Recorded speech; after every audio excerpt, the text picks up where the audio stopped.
Kemudian ada intercellular ground substance, saya bilang tadi, ini berupa materi translucent, jernih. Dia sebagai media, tempat apa ya? Tempat si sel sama serat itu berada. Jadi karena ada, ibaratnya nih sekalian naruh ember nih. Ember ya. Ember itu ada air. Nah, itu air itu ada substansi dasarnya. Tapi air yang itu bukan air yang jernih, bukan. Air yang kayak butek kayak itu, Dek. Jadi dia, ya pokoknya air lah ya. Air yang butek, yang tidak jernih. Nah, itu adalah substansi dasar. Nah, misalnya di air itu kalian celupkan misalnya mainan-mainan ya. Mainan apa. Nah, itu menjadi si serat dan si selnya. Jadi substansi dasar itu sebagai pengikatnya. Jadi dia menyebabkan si sel dan seratnya itu tidak kemana-mana. Nah, sel ini juga ada yang bersifat resisten, ya, yang berada di jaringan ikat secara permanen. Ada juga migrasi, ya. Sel yang bersifat resisten itu adalah fibroblast dan adiposa, ya. Nah, undifferentiated mesenchymal cell itu ya termasuk sel mesenchymal tadi, pembentuk si jaringan ikat tadi, ya. Yang paling pokoknya ya sebagai sel tetap itu adalah sel fibroblast sama sel adiposa. Sel fibroblast sendiri berfungsi untuk menghasilkan serat, ya, dan membantu proses reduksi daripada substansi dasar tadi. Jadi harus ada di situ. Jadi si fibroblast ini akan tetap berada di jaringan ikat. Kalau sel adiposa itu adalah sel apa, Dek? Sel lemak. Sel lemak itu juga selalu berada di jaringan ikat. Salah satu fungsi dari sel adiposa itu ada menimbun lipid atau lemak di jaringan ikat tersebut. Ada jumlahnya sedikit, ada yang banyak. Ya, kalau dia jumlahnya hampir memenuhi seluruh jaringan, itu nanti disebut namanya jaringan adiposa.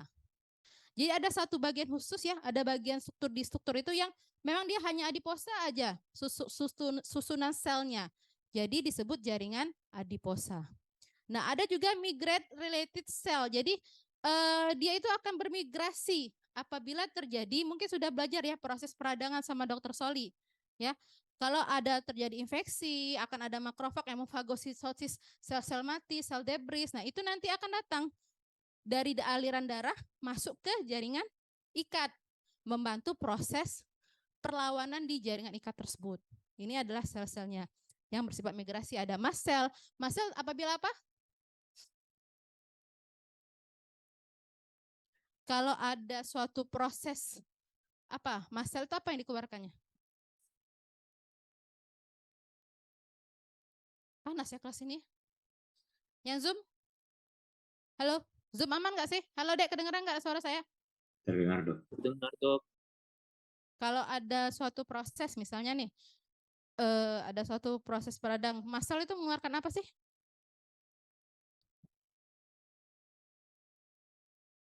Aduh. Yang di Zoom? Yang di Zoom? Kayak berbahaya ya. Yang di Zoom? Histamin bukan, Dok. Eosinofil itu biasanya pada proses apa, Dek? Nah, eosinofil pula saya tanya, belum selesai mast cell sudah eosinofil. Mast cell dulu, mast cell menghasilkan apa?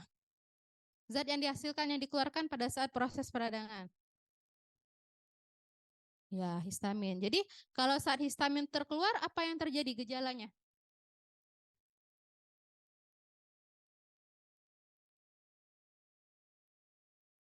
Itu bisa biasanya pada proses alergi ya. Ya, salah satunya proses alergi, gatal-gatal. Nah, kalau kalian bayangkan orang yang misalnya terkena itu apa yang terjadi pada tubuhnya? Yang kalian lihat apa? Kemerahan ya. Apalagi? Bengkak ya. Jadi ada fase dilatasi, pembuluh darah ya. Seperti itu. Jadi gejalanya seperti itu. Jadi mast cell itu dia akan mengeluarkan namanya zat histamin. Untuk mengantisipasinya nanti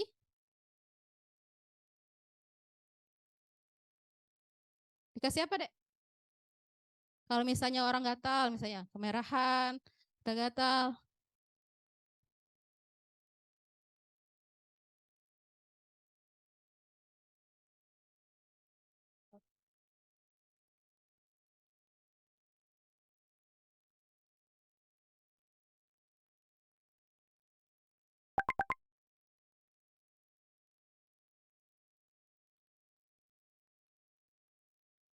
dikasih antihistamin ya untuk mengurangi gejala tadi. Antihistamin contohnya apa, Dek?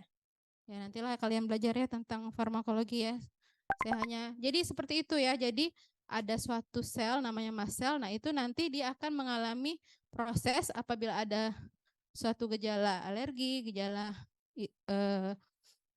itu akan mengeluarkan histamin. Nah, terus limfosit. Limfosit fungsinya untuk apa? Katanya sudah belajar. Limfosit? Limfosit?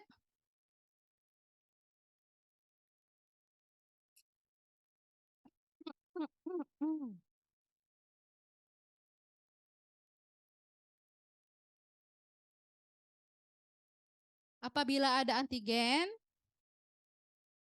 dia akan membentuk antibodi ya. Itu tugas limfosit, ada limfosit T, ada limfosit B. Nah, limfosit B nanti akan berdiferensiasi menjadi plasma. Ini sebenarnya sudah kalian pelajari ya, monosit, eosinofil ya. Eosinofil itu biasanya pada proses reaksi apa?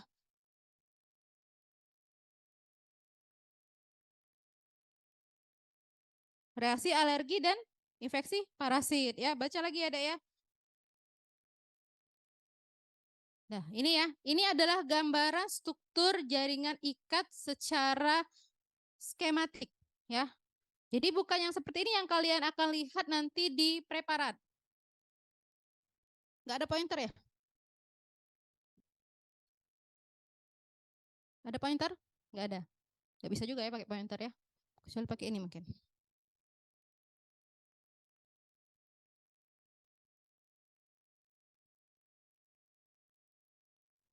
Bisa ya? Ya. Kita mengenal terlebih dahulu. Nah, ini tadi fibroblast nih. Nah, fibroblast ini sering juga disebut juga sel stellata karena bentuknya seperti ini. Ada juluran sitoplasma. Ini namanya juluran sitoplasma. Ada satu inti yang berada di tengah, ya. Ini fibroblast. Fibroblast ini nanti salah satu fungsinya itu adalah menghasilkan serat, ya. Jadi serat ini akan selalu diproduksi oleh si fibroblast ini. Nah, ini adalah serat-seratnya, ya. Jadi kalau misalnya seratnya tebal, itu namanya serat kolagen, ya. Ya. Kalau seratnya tipis dan bergelombang itu namanya serat elastis. Nih.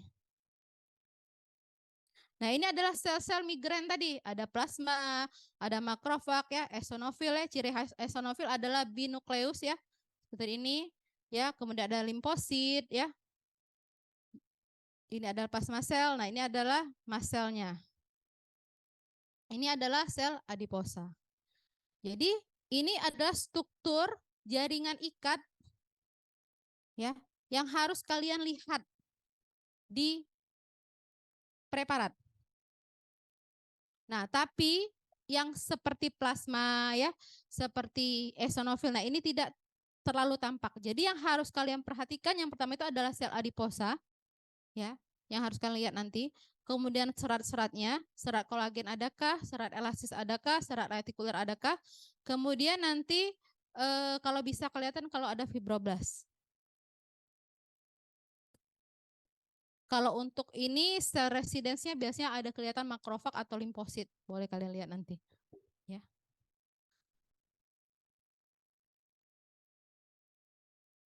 Mati ya hasil kalian ya. Kalian nggak kepanasan ya deh? Kalau kalian diam aja dan rusak ya, sudah lama.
Udah lanjut dulu lah.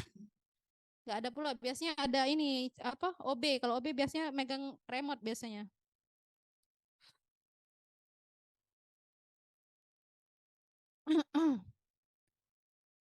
Nah, ini ya pembagian. Nah, ini tadi outline-nya kita kan membagi jaring ikat atas beberapa jenis. Nah, yang pertama yang di sebelah kiri itu jenis jaringan ikat berdasarkan struktur serat ataupun sel yang menyusunnya.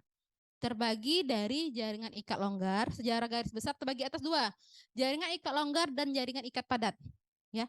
Jaringan ikat longgar disebut dengan loose connective tissue, jaringan ikat padat disebut dense connective tissue. Ya. Jaringan ikat padat dibagi lagi dua, teratur dan tidak teratur. Jadi ada 3 jenis jaringan ikat berdasarkan struktur serat dan sel penyusunnya. Apabila dikatakan longgar, apabila apa, Dek? Aduh, panas banget ya.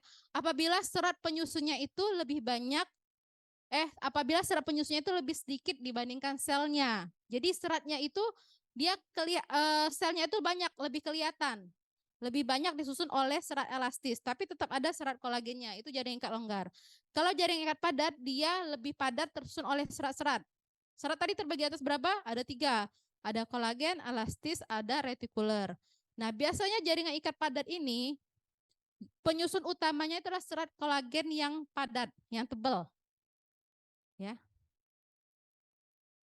Karena fungsinya si jaringan ikat padat ini adalah menahan ya tekanan yang kuat yang mengenai si jaringan tersebut.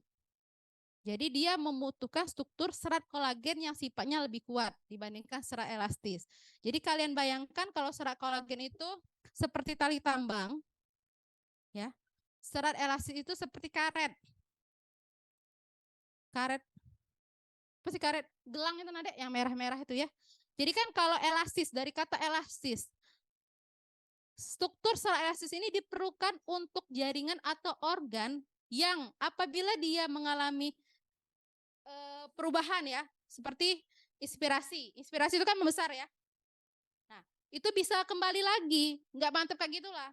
Pada saat inspirasi, dia bisa menguncup kembali atau recoil lagi. Itu serat elastis. Kalau serat kolagen tidak diperlukan untuk seperti itu. Jadi serat kolagen itu diperlukan untuk menahan tekanan beban yang lebih berat. Misal pada ligamen, pada tendon, pada tulang.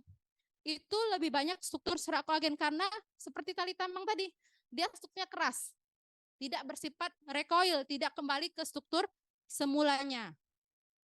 Jadi kalau misalnya di pembuluh darah, di paru-paru, di aorta, di jantung itu lebih banyak penyusunnya itu jaringan ikat longgar atau serat elastis di situ lebih banyak dibandingkan serat kolagennya. Ya.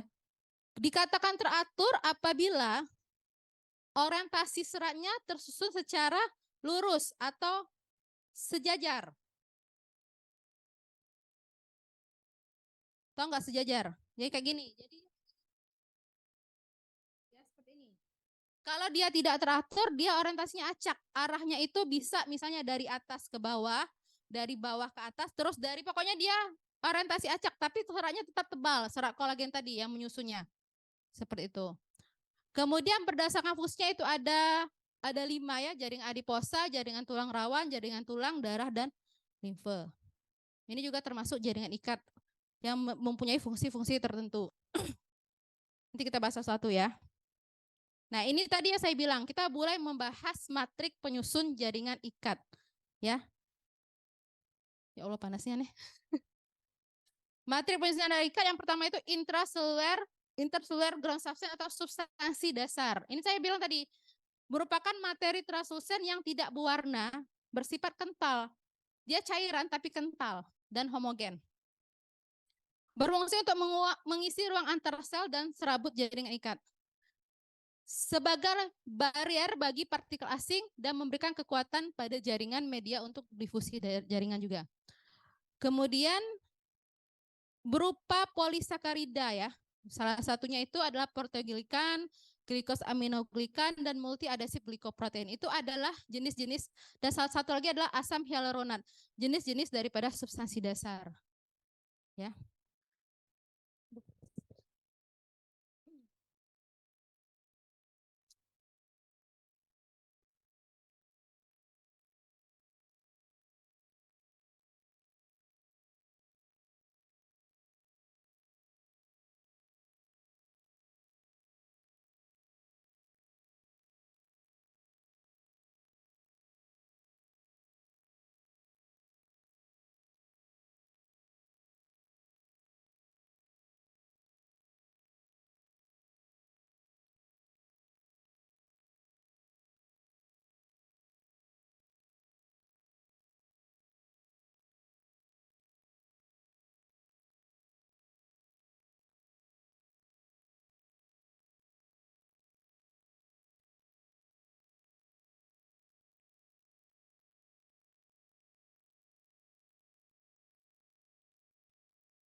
Nah, lanjut dulu. Semoga ada yang ke sini.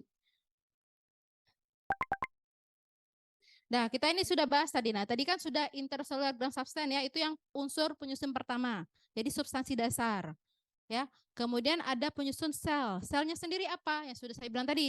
Ini adalah sel bebas yang terdapat secara permanen di jaringan ikat. Ada fibroblast, adiposa, ada sel mesenkim, ada fix makrofag. Jadi makrofag ini ada yang juga berada di jaringan ikat secara lama. Itu namanya fix makrofag. Kemudian ada sel residen. Jadi sel residen tadi yang sudah apabila ada infeksi, ada bakteri, ada virus di jaringan ikat itu, nah dia akan masuk dari pembuluh darah masuk ke jaringan ikat tersebut melalui substansi dasar tadi. Ya. Tadi sudah dijelasin ya.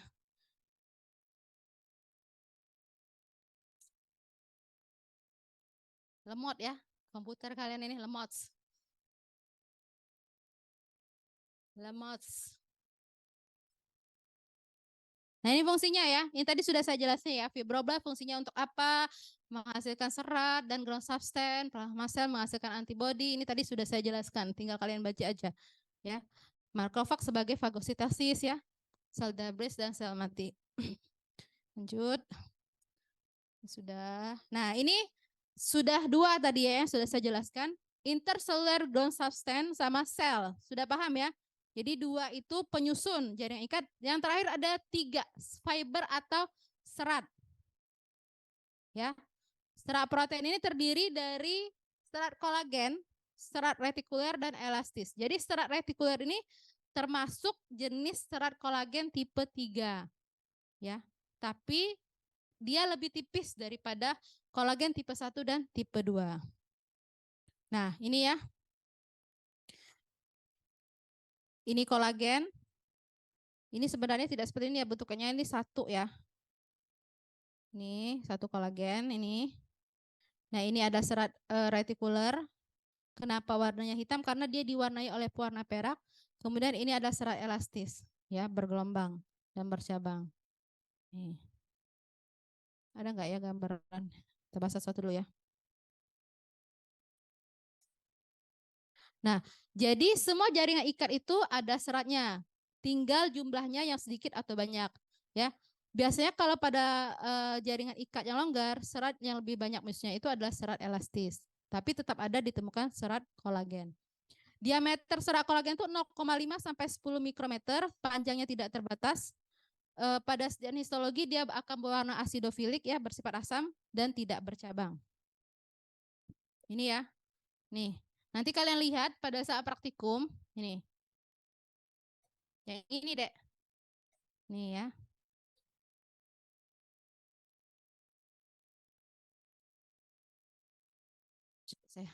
Nah, ini serat kolagen nih, yang tebal. Nih, ini semua serat kolagen ya. Nah, ini serat elastis nih yang tipis sini. Nih.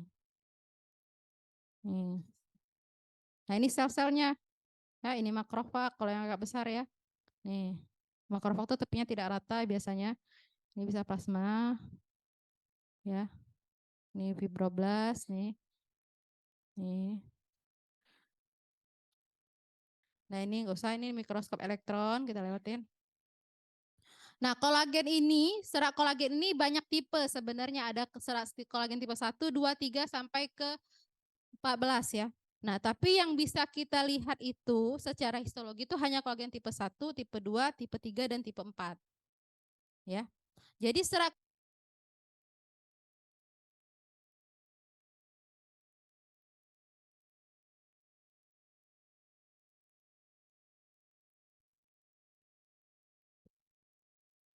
error kalian ini. Perlu effort saya mengajar ini ya. Kolagen tipe 1 itu biasanya tebal. Diameternya paling tebal di antara kolagen yang lain.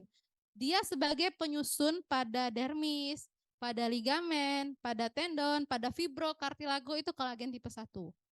Kolagen tipe 2 itu bisa kita jumpai pada kartilago hialin dan kartilago elastis.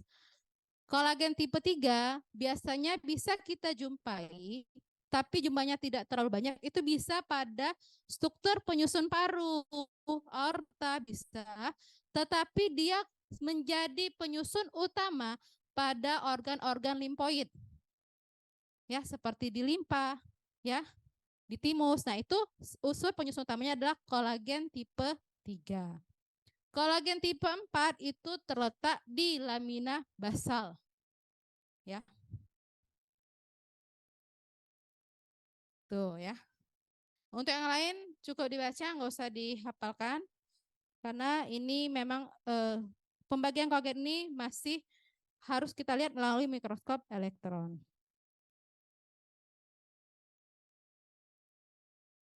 Nah, ini serat retikuler. Ya. Serat retikuler ini termasuk kolagen tipe 3. Jadi dia membentuk serat argirofilik. Argirofilik ini dari kata perak. Ya. Help. Panas, Kak.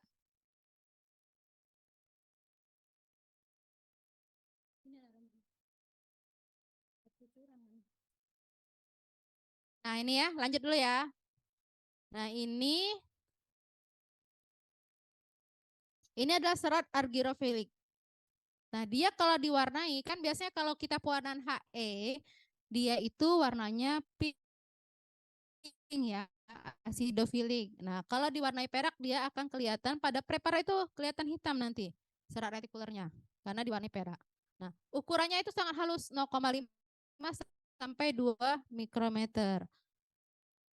Lebih banyak dijumpai pada jaringan ikat longgar yang tadi saya bilang, dinding pembuluh darah, stroma kelenjar, limpa ginjal dan uterus, dan juga bisa ditemui di daerah-daerah limpa ya dan timus.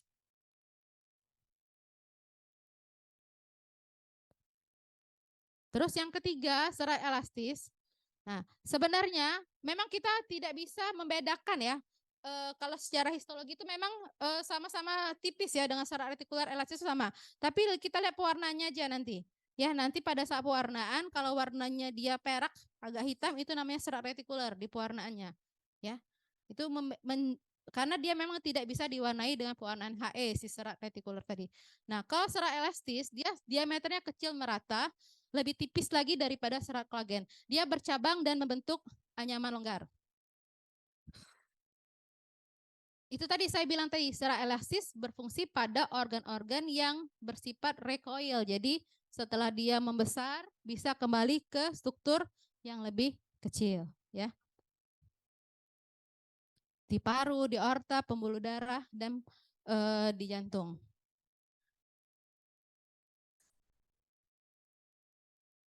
Ada pertanyaan nggak?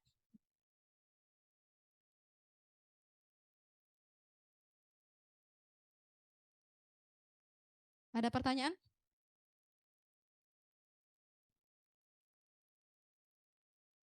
Jangan main HP ya. Kalau mau main HP, keluar aja, nggak usah kuliah.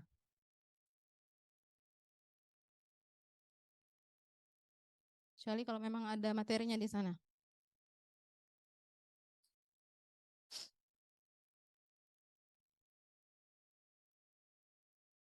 Nggak ada pertanyaan, sudah paham apa belum? Saya tanya balik ya ke kalian. Jadi unsur penyusun jaringan ikat itu apa aja? Enggak. Saya hanya minta satu orang paling ujung sekali deh. Nah, cowok ya, kamu. Ya, silakan. Ya, kayak belakangnya sih sebenarnya. Belakangnya deh. Belakangnya deh ya. Ya, kamu.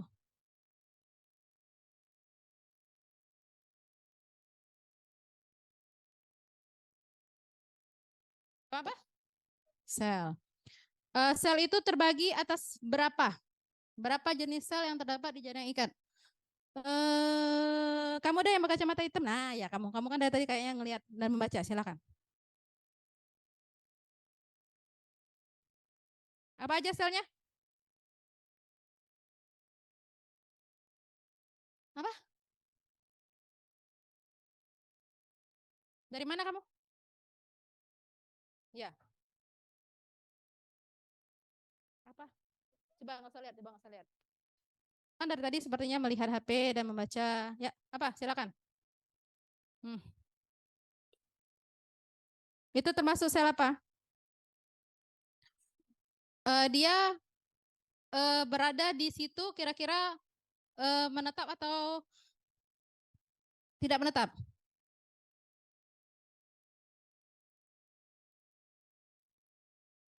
Apa maksudnya menetap?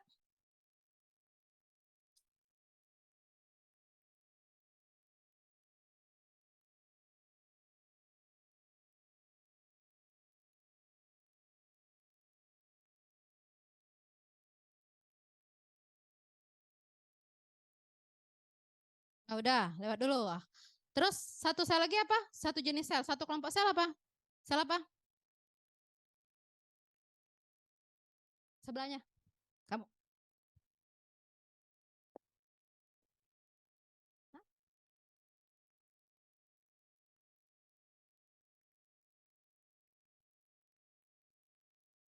Apa maksudnya migran sel?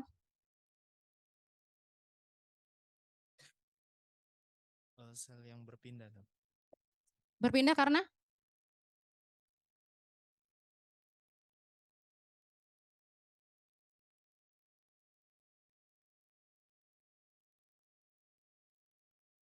Berpindah karena apa?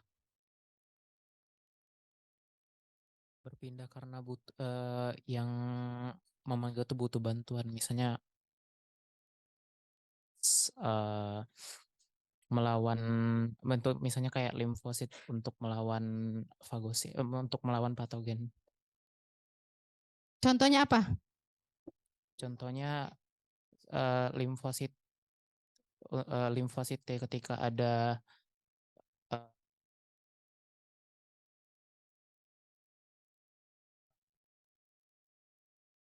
limfosit itu yang membantu untuk agar si sel itu bisa melawan. Nanti dibaca lagi ya mengenai, kan sudah belajar ya kuliahnya sistem imun. Ya, jadi sel migran itu akan berpindah apabila di situ ada proses infeksi, ada peradangan dari bakteri, virus, ataupun proses alergi, apapun itu bentuknya. Dia akan masuk melewati substansi dasar menuju ke jaring ikat tersebut. Bisa timbul edem, ya, di situ, di jaringan ikat tersebut, karena ada proses tersebut. Bisa timbul fagositosis, misalnya makrofag memakan sel debris atau sel-sel yang mati. Serat tadi terdiri atas berapa? Satu orang aja, tunjangan. Siapa yang berani? Serat. Yang kacamata tadi deh. Yang tadi nggak jadi jawab. Nah ya, kamu. Ya, apa aja?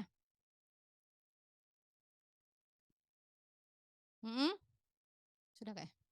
Thank you.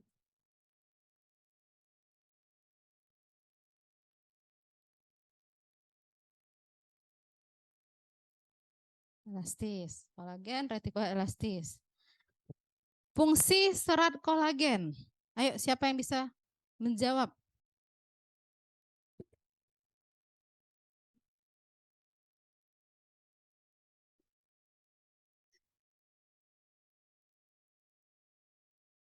Fungsi serat kolagen itu menahan tekanan.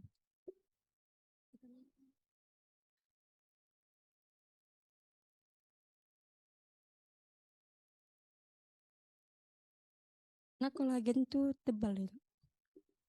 Jadi fungsi serat kolagen itu menahan beban atau tekanan yang lebih berat karena dia tebal diameternya. Nah, lokasinya di mana? Kalau kalian berpikir seperti itu, coba dipikirin lokasinya di mana ya? Jangan hafal. Lokasinya di mana? Tendon, ligamen, ya tulang. Nah, itu lebih banyak disusun oleh serat kolagen. Elastis fungsinya apa? Dari katanya aja elastis. Nah, siapa? Siapa tadi yang ngadep saya? Susah panggilannya siapa? Yuris. Yuris. Nah, Yuris ya. Elastis artinya dia kalau seandainya dia mengembang dia elastis artinya kalau dia seandainya mengembang bisa kembali lagi, Dok. Kembali ke bentuk semula. Dia bersifat recoil ya. Jadi besar, mengecil ya. Lokasinya di mana kira-kira? Di paru-paru mungkin. Terus diafragma. Di Yang kira-kira apa sih yang nggak yang posisinya kayak gini? Nah ya, kamu apa? Ya paru, selain paru, jantung, terus apa lagi? Pembuluh darah. Bayangkan kalau misalnya pembuluh darah itu tersusun oleh serat kolagen, gimana kira-kira? Bisa nggak kira-kira mengantarkan ya darah untuk kalian nutrisi makan, bisa nggak? Nggak bisa. Ini mantep kayak gini aja dia, nggak mungkin. Jadi itu banyak diisi oleh serat elastis. Satu lagi serat apa? Retikuler. Serat retikuler ini sebenarnya tipis ya, tapi dia kuat. Nah, dia itu bisa kita temukan pada organ-organ berongga juga ya, di kandung kemih, di uterus, tapi dia sebagai penyusun utama organ-organ pada sistem imun. Ya. Di limpa, ya, di timus, di lia. Nah, itu semuanya diisi oleh sebagian besar diisi oleh serat retikuler. Nah, sudah ya, sudah masuk poin outline yang pertama. Penyusun jaringan ikat, definisi jaringan ikat sudah kita bahas. Nah, kita masuk ke klasifikasi jenis-jenis jaringan ikat. Yang pertama ada jaringan ikat embrionik. Jadi jaringan ikat embrionik ini jaringan ikat muda, ya. Ada disebut jaringan ikat mesenkim, ada jaringan ikat mukosa yang muda, ya. Kemudian ada konektif tisu yang sifatnya lebih matur atau dewasa, ya. Itu dibagi atas dua tadi, berdasarkan seratnya tadi. Loss connective tissue, apa loss connective tissue tadi? Jaringan ikat longgar, ya. Jaringan ikat longgar. Kemudian ada dense connective tissue. Apa dense connective tissue? Jaringan ikat padat, terbagi atas reguler dan irreguler. Kemudian berdasarkan fungsinya, ada kartilago, ada tulang, ada adiposa, ada darah, ada sistem hematopoietik dan limpatik tisu. Yud. Ini ada chat ya, apa ya chatnya ya? Tidak kedengeran. Oh.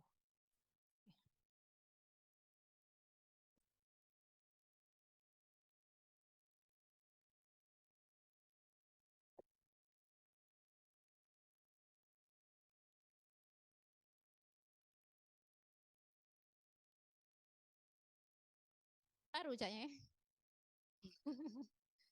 Baru. Jadi sel awal jaringan ikat yang paling awal itu adalah jaringan ikat mesenkim. Kita bisa menemukan ini di embrio, ya. Dia berisi sel kecil berbentuk spindel yang akan memperluas diri membentuk juluran. Jadi cikal bakal jaringan ikat ini adalah jaringan ikat mesenkim. Ya, cikal bakal jaringan ikat dewasa ini jaringan ikat mesenkim. Lebih banyak kita jumpai matriks jaringan, lebih banyak substansi dasar ya, lebih banyak sel. Ada serabut halus, sedikit serabut halus, tapi dia belum matang. Panasnya ya Allah.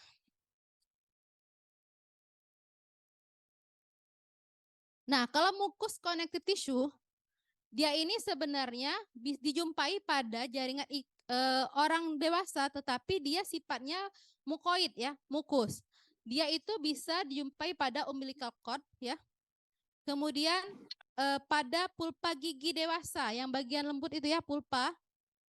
Di bagian dasar gigi itu kan ada pulpa ya, tempat ada saraf-saraf itu. Nah, itu kita jumpai mukus connective tissue.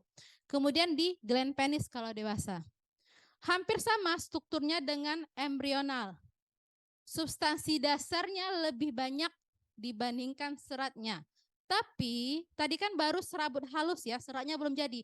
Di sini sudah mulai ada serabut kolagen dan serat retikuler dalam jumlah yang lebih sedikit dibandingkan jaringan ikat longgar dan jaringan ikat padat. Ya. Kok nggak ada gambar ya? Saya ada ya? Gimana ya gambarnya? Oh, saya gabungin ya. Ya ini ya. Ayo panasnya Dek. Nah ini ya, ini adalah jaringan ikat embrional. Nah dia lebih banyak, lebih vaskuler sebenarnya. Ya, nih. Ya ada pembuluh darah di sini. Seratnya juga tipis Dek, kecil-kecil. Nah lebih banyak selnya ya. Ini adalah substansi dasar ya. Nah seratnya malah mungkin nggak kelihatan ini tipis di sini ya, di substansi dasarnya. Ini lebih vaskuler, lebih banyak darah, pembuluh darah di sini. Nah, dibandingkan dengan mukosa, nah dia sudah mulai terbentuk serat. Ya. Nih sudah mulai terbentuk serat retikuler ya, tipis. Nah, selnya juga masih banyak nih. Nah, ini fibroblast, fibrosit ya. Nah, kalau ada juluran seperti ini, ya, nih. Sitoplasmanya agak sedikit panjang itu fibroblast. Nih. Gambarnya di sini ya. Nah, kemudian kita masuk ke jaringan ikat yang dewasa. Loose connective tissue atau jaringan ikat longgar atau areolar tissue. Substansi dasar juga lebih banyak. Nah, tetapi serat kolagennya sudah mulai ada juga, tetapi tidak sebanyak serat elastis penyusunnya. Ini serat elastis nih. Ya. Ini serat kolagen. Nah, ini adalah sel-selnya. Nah, kita memang tidak bisa terlalu mengamati nanti sel-selnya ya, sel apa nanti kita lihat lagi. Nih, ini fibroblastnya nih. Ada inti sel. Serabutnya tersusun longgar. Ini adalah jaringan ikat longgar, loose connective tissue. Ini kan serabutnya ini nggak padat. Nah, nanti coba kalian bandingkan. Ini lokasinya. Jadi karena dia lebih banyak serat elastis dibanding serat kolagen, jadi lokasi jaringan ikat longgar itu banyak di organ yang bersifat bisa kembali ke struktur semula, ya, seperti di pelapis pleura, ya, kemudian rongga peritoneum, pembuluh darah, saraf, endomesium, dan lamina propria. Nih, ya. Kita bandingkan dengan dense connective tissue. Nah, ini regular dense connective tissue. Nah, dia ada serat kolagen, malah serat elastisnya tidak dijumpai kadang-kadang kalau pada dense connective tissue. Hampir 99% tersusun dari kolagen fiber. Nah, kolagennya ini tersusun dalam orientasi yang satu arah. Nih. Nih ya, ini kan satu arah nih, Dek. Lurus kayak gitu ya. Nih. Karena dia banyak serat, dia sedikit ruang untuk sel dan substansi dasar. Jadi kan kalau kalian bandingkan tadi, nih ya, harusnya saya sebelahan ya ini sebenarnya gambarnya. Nah ini kan banyak ruang nih, karena seratnya sedikit ya, banyak substansi dasar. Kalau dibandingkan ini tadi kan dia benar-benar padat, hanya tersusun serat, malah dia nanti fibroblastnya dia terhimpit di antara serat-serat tersebut. Ini kan fibroblast nih. Nih. Yang paling sering kita ketemukan fibroblast, karena fibroblast ini sel yang menetap ya, yang berada di jaringan ikat tersebut. Nih. Orientasinya ini satu arah. Nah ya, jaringan ikat padat teratur, serat kolagen tersusun secara paralel atau teratur. Memberikan jaringan ini warna putih ya, karena serat kolagen itu berwarna putih. Sangat sedikit ruang untuk sel dan substansi dasar. Ini adalah gambaran regular dense connective tissue, jadi yang teratur. Nah, kalau yang tidak teratur, ini gambarnya seperti ini. Nah, ini ya. Jadi dia tetap padat nih. Nah, tapi orientasi si seratnya tadi, ini kan kalian bisa lihat nih dari gambarnya. Orientasi seratnya itu tidak satu arah, tidak paralel. Nah, itu adalah irregular dense connective tissue. Fungsinya karena dia orientasinya itu ke segala arah, otomatis juga dia bisa menahan regangan dari segala arah. Tidak satu aja, kalau tadi kan satu, misalnya ke sini semua kan, ligamen tendon kayak gitu kan. Nah, kalau itu bisa menahan regangan dari segala arah. Ditemukan pada dermis kulit, simpai limpa, kemudian di hati, limfonodus, tunia albuginetesis, durameter otak, dan selubung saraf besar. Nah, kita masuk ke jaringan ikat berdasarkan fungsinya. Jadi, ada berapa jaringan ikat tadi? Jaringan ikat yang awal apa? Yang belum dewasa? Apa tadi? Ada berapa?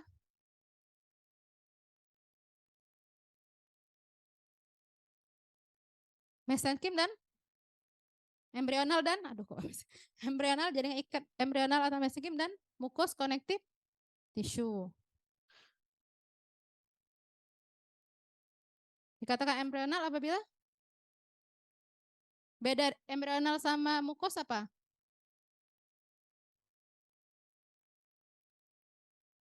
Kalau embrional dia bersifat vaskuler ya, banyak pembuluh darah.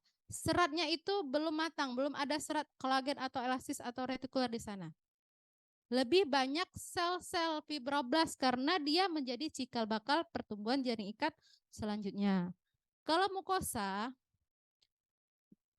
dia sudah mulai ada serat kolagen elastis dan retikulernya, elastis retikuler terutama ya, karena dia tapi dia sifatnya lebih sedikit daripada yang jaringan ikat dewasa. Bisa ditemukan juga pada orang dewasa, misalnya pada gland penis dan pulpa di bagian gigi, ya, atau di umbilical cord yang mucous connective tissue. Paham nggak?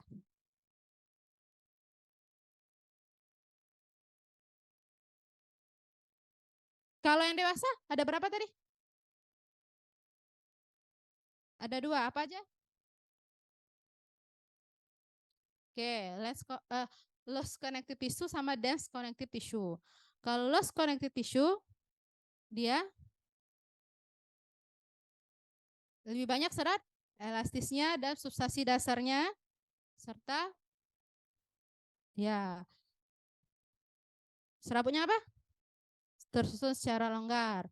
Kalau yang dense connective tissue, padat. Tersusun secara padat. Kalau yang dense connective tissue itu terbagi atas berapa? Dua. Apa aja? Reguler dan irregular. Kalau reguler apabila? Orientasinya satu arah. Orientasi satu arah. Jadi dia berfungsi untuk menahan beban yang lebih berat. Contohnya pada ligamen, tulang ya. Kemudian kalau yang satu lagi irregular, ya orientasinya berarti seratnya secara acak. Selnya masih ada nggak? Masih ada dalam jumlah yang sangat sedikit. Malah kadang tidak terlihat kalau misalnya kita melihat preparatnya ya. Nah lanjut. Sudah ya outline yang keberapa itu? 4 ya. Habis ini sudah selesai kita. Ya, 4 atau ketiga itu. Nah, kita menjelaskan jaringan ikat terspesialisasi atau memiliki fungsi tertentu karena penyusunnya dominan sel tersebut. Nah, sekarang kita masuk ke jaringan ikat adiposa. Dikatakan jaringan adiposa apabila sel penyusun utamanya adalah sel adiposa.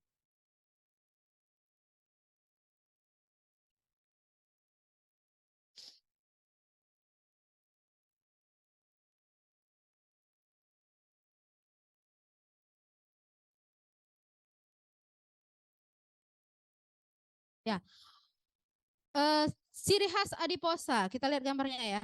Nah, ini adiposa, ya. Ini adalah vakuolemak. Ya, vakuolemak. Vakuolemak ini terdapat di sitoplasmanya. Nah, intinya dia tergeser karena ada vakuolemak, ya. Fat dropletnya banyak, intinya tergeser ke pinggir. Nanti kalau kalian lihat di preparat, gambarnya seperti ini. Jadi memang benar-benar putih, kosong, kayak kosong. Nah, kosong itu sebenarnya adalah fat dropletnya tadi, lemaknya tadi. Nah, tapi karena pada saat pewarnaan dia tidak bereaksi, jadi pada saat kita melihat preparat, dia kelihatan putih, kosong. Nah, kita bisa melihat inti selnya terletak di pinggir atau menggepeng karena dorongan si fat droplet tadi. Karena penuh ya, jadi intinya menggeser ke pinggir. Jumlahnya lebih dari satu intinya. Ya. Nanti kalian bisa lihat ciri khasnya benar-benar putih seperti ini gambarannya. Putih ada inti di pinggirnya. Nanti kita lihat sama-sama pada saat praktikum. Fungsinya sebagai tempat penyimpan energi, kemudian jaringan adiposa seputan membantu memberi bentuk tubuh ya. Jaringan adiposa di bawah kulit. Kemudian menahan goncangan ya. Jadi kalau tidak ada jaringan lemak kita akan bagian organ dalam itu akan bergerak. Kemudian sebagai isolator panas tubuh dan membantu mempertahankan posisi organ pada tempatnya. Lokasinya di bawah kulit, di sekitar ginjal dan di bola mata, di perut dan di dada. Kartilago sudah dibahas. Saya tidak perlu mengulangi lagi karena sudah belajar. Ada berapa kartilago? Ada 3, ada hialin, ada elastis, dan ada fibrokartilago. Kalau hialin sama elastis, itu disusun serat kolagen tipe 2. Fibrokartilago itu penyusunnya serat kolagen tipe 1. Kenapa pada hialin? Masih nggak gambarannya diajari oleh Dr. Feni ya? Apa Dr. Soli ngajar? Lupa saya. Dr. Feni ya kalau nggak salah. Hialin itu kan kayak ada lakuna ya. Ingat nggak ada lakuna? Ada kondrosit ya di tengah-tengah ya. Ingat nggak sih kalian gambarnya? Bisa membayangkan nggak kalian? Ya bisa membayangkan. Ada nggak di sini? Sebenarnya di hialin itu ada serat kolagennya, tetapi pada saat pewarnaan dia tidak kelihatan. Oh nggak ada ya. Aduh maaf lah dek. Karena saya pikir sudah belajar. Jadi kalau kan ada hyalin cartilage ya, ada elastis cartilage, ada fibrocartilage. Apa sih beda ketiga itu?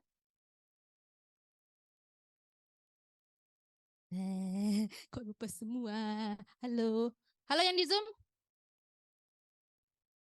Aduh, yang di Zoom kok menghilang. Nggak ada orang ini ya. Halo. Hah, kok mati ya? Iya, Ada Dok. ya, enggak ya? Enggak ya, di sana hidup ya? Hidup ya. Oh, yang di situ aja yang mati ya.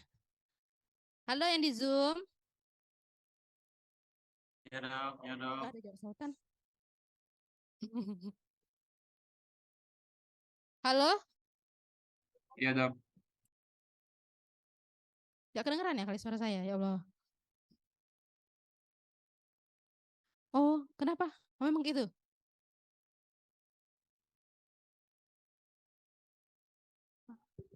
Enggak talking sih. Ya deh. Halo yang di Zoom. Oh, itunya kali yang Ya, harus Dok. hidupin ya. Coba aja hidupin dulu. Audionya. Dimatiin ya.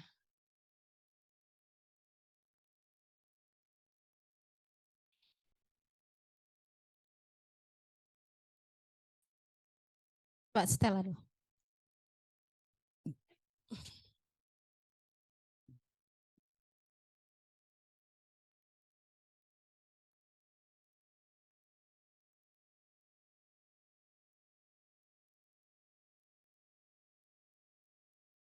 Bisa. Sudah ada. Halo? Halo. Halo. Ya udahlah Iya. dulu lah. Coba kalian bayangkan ya, hialin, elastis, fibrokartilago. Nah, kalau hialin itu kan gambarannya itu hanya lakuna-lakuna ya. Ingat nggak kalian? Gambarannya hanya lakuna-lakuna. Seratnya tidak kelihatan. Sebenarnya ada serat kolagen, tapi karena dia tidak terwarnai, jadi dia tidak tampak di situ. Di apa sih preparatnya itu. Jadi seperti lakuna atau apa sih, Dek? Tempat ada kondrosit. Kondrosit apa? Sel tulang rawan kan? Di dalam lakuna itu ada kondrositnya. Nah, kalau beda dengan elastis elastis cartilage, dia ada kelihatan serat elastisnya. Coba buka lagi materi tulang rawan. Yo, buka lagi. Mana sini materi kamu yang bagus ini. Ini bagus ini. Siapa buat ini?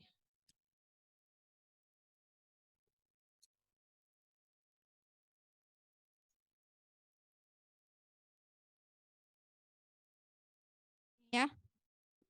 Nah, sorry ya Dek, saya ini nggak tahu kenapa sih Dek. Nggak kelihatan. Ya, ini nih. Ini kan ada teman kalian buka nih. Ini kan hialin cartilage nih. Dia kan kosong ya. Matriksnya ya nggak ada seratnya di situ. Kalau elastis cartilage, mana ya elastisnya ini ya? Nah, ini kan ada seratnya nih. Nih. Coba pegang dulu. Coba pegang. Nah ya, ini kan elastis cartilage ya nih. Jangan Ini lakuna nih. Ini yang berpasangan 4 nih. Lakuna berpasang. Ini kondrositnya di dalam nih, inti. Nah kan nggak ada ya elastisnya. Nah fibrocartilage ada nggak di sini? Nah ini ya. Nih, ini adalah serat.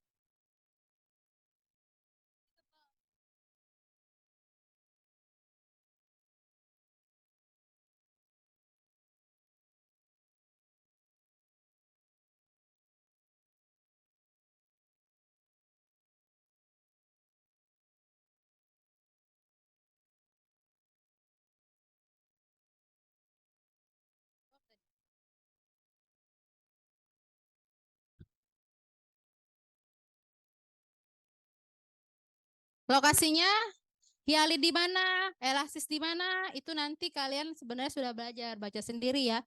Di hidung, telinga, laring itu masing-masing kartilago itu mempunyai posisinya masing-masing, lokasinya masing-masing. Sifatnya kuat dan lentur ya, karena ada serat kolagen tadi. Lentur dikarenakan adanya kondrin tadi. Kan dia ada kondrosit. Nah, kondrosit itu menghasilkan kondrin. Zat yang membuat si kartilago itu menjadi lentur. Kan kondroblas menghasilkan kondrosit. Kondrosit ada menghasilkan zat namanya kondrin yang menyebabkan si kartilago menjadi lentur. Seperti itu ya. Tulang juga sudah sebenarnya, saya lewatin aja ya.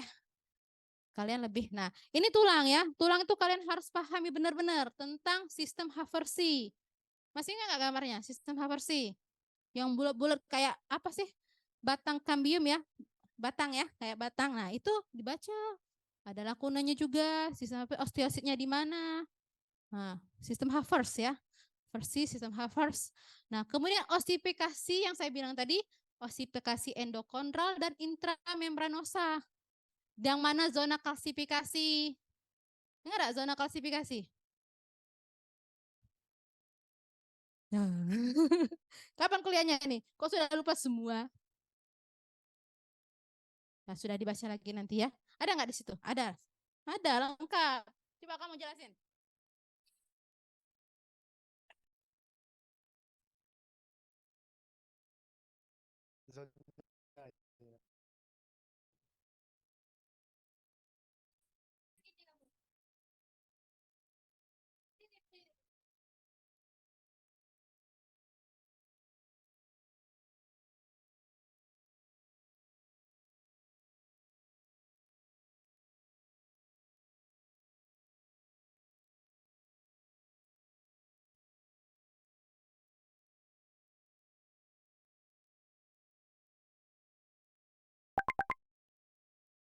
Jadi klasifikasi itu ada dua kan, ada endokondrial dan intramembranosa. Kalau klasifikasi endokondrial itu dia didahului dia didahului oleh pembentukan model tulang rawan. Kalau osifikasi intramembranosa itu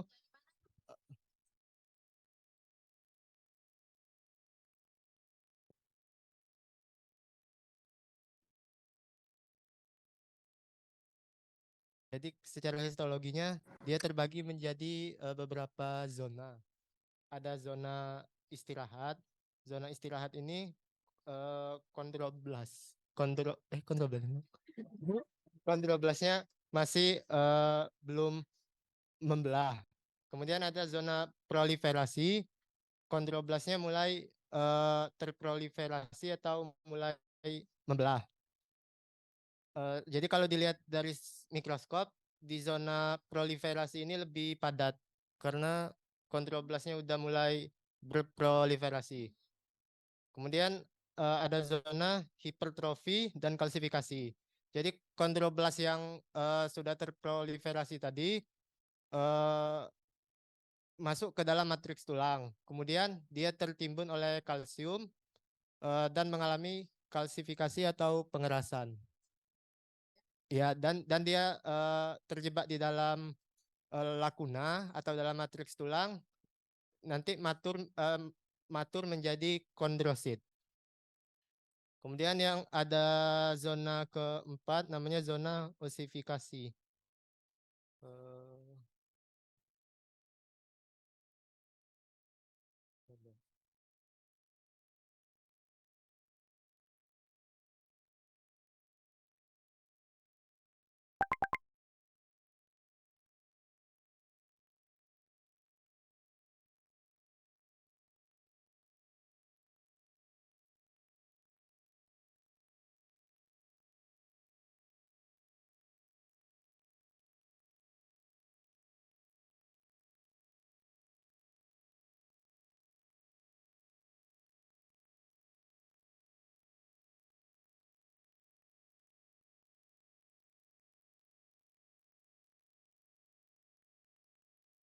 Praktikum masuk.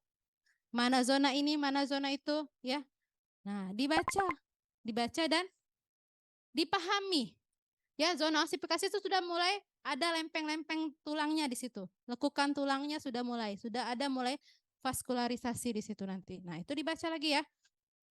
Ya, kita mau sholat Jumat yang cowok ya. Bentar, ini sudah lewat. Darah sudah ya, kemarin belajar. Selesai sih sebenarnya. Ini sebenarnya ada video, tapi nggak tahu ya karena saya buka di laptop ini jadi tidak. Mungkin yang ada punya file saya lama mungkin bisa kelihatan. Nanti di situ ada video yang membedakan masing-masing jaringan ikat. Kalian boleh cari search di YouTube juga nggak apa-apa sih. Struktur histologi jaringan ikat. Cari aja di situ. Nanti keluar gambaran. Ya. Ada pertanyaan? Ya, silakan.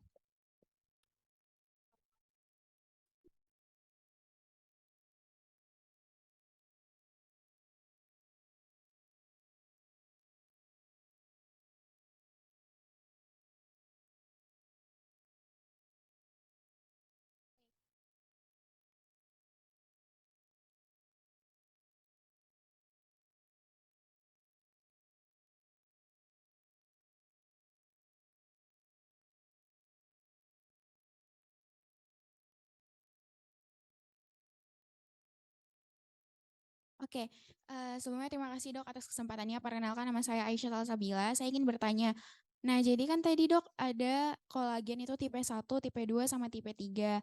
Nah, yang kolagen itu kan dia kan kayak ciri-cirinya itu kan tebal ya Dok, kalau nggak salah tadi. Nah, tadi kalau nggak salah dengar tadi dokter bilang kan itu kan ada kita kolagen retikuler sama elastis. Nah, retikuler itu katanya masuk ke kolagen tipe 3. Nah, tadi kan sementara kolagen itu kan tebal, sementara retikuler itu katanya dia lebih tipis gitu Dok. Jadi dia masuk tipe 3, apakah setiap kolagen itu dia bentuk penebalannya itu semakin tipis, semakin naik tipis atau seperti apa, Dok? Terima kasih, Dok. Jadi kan pembagian kolagen itu kan tadi sebenarnya 1 sampai 14 ya sebenarnya. Tapi yang secara kelihatan histologi itu 1 sampai 4. Nah, kolagen ini kan ada diameternya masing-masing, ya. Jadi yang paling tebal itu memang kolagen tipe 1, ya. Kemudian kolagen tipe 3 itu memang lebih tipis daripada tipe 1 dan tipe 2. Nah, tetapi elastis itu tidak termasuk kolagen. Dia ya retikuler. Nah, jadi penyebutan serat kolagen tipe 3 itu namanya serat retikuler. Nah, serat elastis itu berdiri sendiri, tidak termasuk serat kolagen. Seperti itu. Tapi memang diameternya tadi sama-sama tipis ya, yang retikuler sama elastis. Tapi kan secara fungsi dia beda. Dia tidak bisa recoil kalau yang retikuler. Ya, kalau elastis dia bisa. Untuk melihat preparatnya pada pewarnaan. Ya, pewarnanya bisa lihat nanti kalau serat retikuler itu kalian lihat di preparat itu berwarna perak karena diwarnai dengan pewarna perak argyrofilik. Itu aja sih membedakannya. Dan biasa juga serat retikuler itu tidak mendominasi. Jadi biasanya kalau serat retikuler itu biasanya selnya lebih banyak. Jadi tidak banyak kelihatan seratnya, malah lebih banyak sel di sekitarnya tadi. Tuh. Ada lagi pertanyaan? Jelas ya? Jelasnya apa? Kapan kita ujian? Kan ada kuis ya, benar nggak?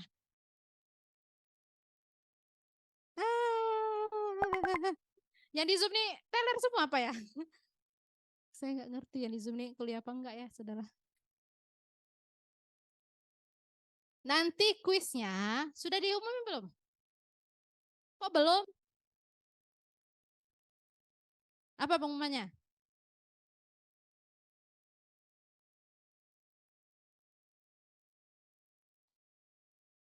Iya ya.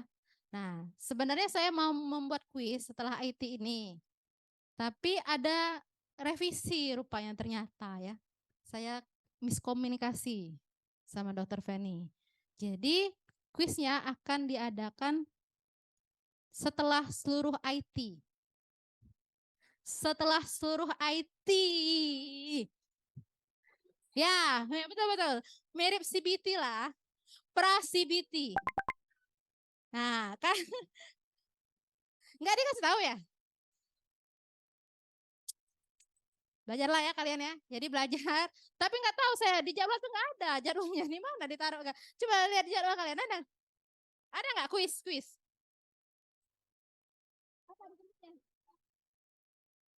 Nggak ada nilai kalian kalau nggak ada. Mau ada apa enggak? Nah, nggak ada nilai nanti. Ya coba lihat loh.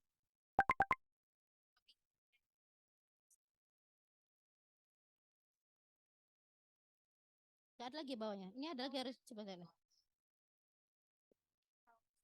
Waduh. Kapan ya mau ini ya? Ya, sudah ya. Intinya ya, mudah-mudahan tidak ada perubahan. Kalian mau ada perubahan apa? Nggak ada perubahan.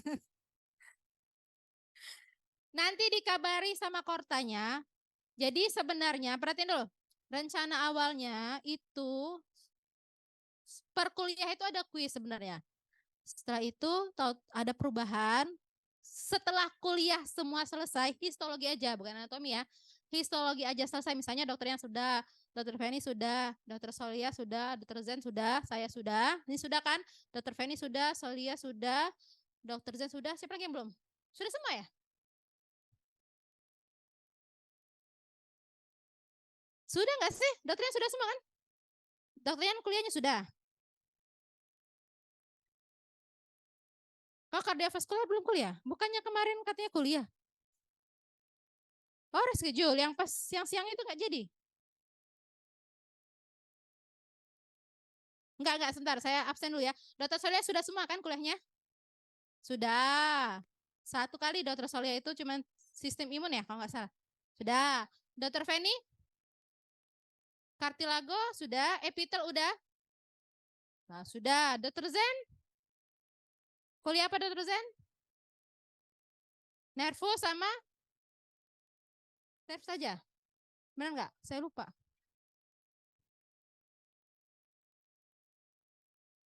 Berarti tinggal Dokter Ian ya? Kardiovaskuler, benar? Bukannya udah? Hah? No, ini jangan-jangan kalian nggak dengar tuh kuliah yang mana sudah belum beda semua ini. Sudah belum? Sudah. Sudah. Kardiovaskular dengan respirasi. Sudah. Iya, sudah kan? Nah, berarti kemungkinan akan ada kuis setelah ini. Jadi kalian belajarlah ya, nanti diinformasikan ke Korta hari apa. Ya, belajarlah, cicillah belajarnya. Jangan nanti misalnya dikasih ke Korta, Dek, Selasa kita ada kuis. No, dokter Yana dan nah, tidak, sudah dikasih tahu ya. Jangan salah lagi, aja belajarlah ya, belajar. Karena sudah semua, silakan belajar. Nanti jadwalnya dikonfirmasi lagi. Karena saya nggak tahu ngapa di sini nggak ada ya. Iya, karena ini tabrakan sama ini. PA. Ya, jadi belajarlah ya, sudah semua, alhamdulillah sudah semua, belajarlah. Praktikum dengan saya nanti. Kalaupun jadi kuis, saya kasih tahu Korta ya. Ya. Kalian mau kuis apa enggak?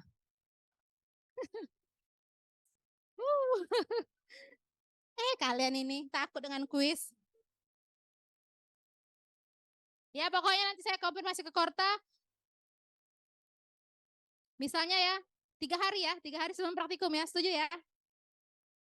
Ya, 3 hari sebelum praktikum. Tapi saya sudah berencana akan mengadakan kuis praktikum. Saya mau ngitung waktunya dulu deh, soalnya kayaknya tabrakan sama anatomi pula saya tuh praktikumnya. Takutnya nggak cukup. Nanti kalau nggak cukup, kita ada tugas aja. Seperti Dr. Soli kemarin, ya. Kalau nggak ada cukup waktunya. Oke, ada pertanyaan lagi? Kalau nggak ada, saya akhiri ya dengan mengucapkan saya mohon maaf ya apabila saya ada salah kata. Ambil yang baiknya, tolong jangan jangan memahami saya dokter Yana tuh galak banget. Enggak, saya tuh hanya ingin mendidik kalian, ambil yang baiknya, menjadi lebih disiplin dan belajarnya lebih fokus. Itu aja ya. Saya dengan wassalamualaikum warahmatullahi wabarakatuh. Terima kasih dokter.